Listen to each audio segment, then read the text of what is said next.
La que. La que escrita en una palabra es pronunciada igual que la K en el español.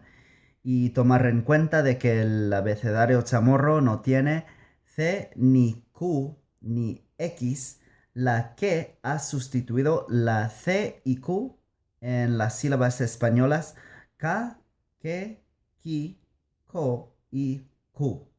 Esas mismas sílabas se escribirán K, que, ki, ko y Q. También ha sustituido la X, por ejemplo, México.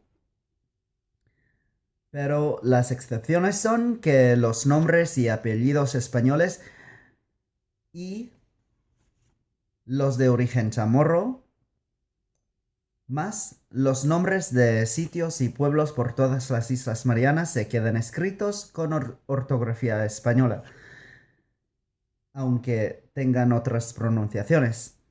Primero os enseño ejemplos de unas palabras que provienen del español que se habían cambiado de ortografía. Azúcar, boca,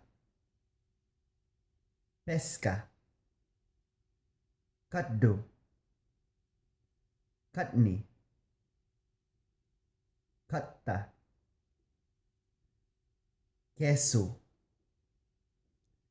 paquete, quieto,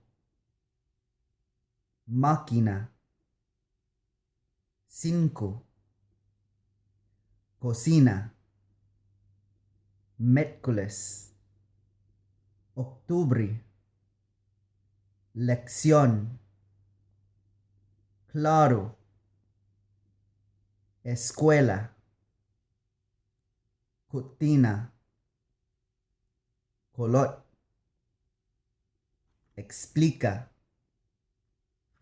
Cristo y otras palabras más indígenas. Loque, tok tok, sakkan, maulek, dikike. Y eso es todo sobre la que.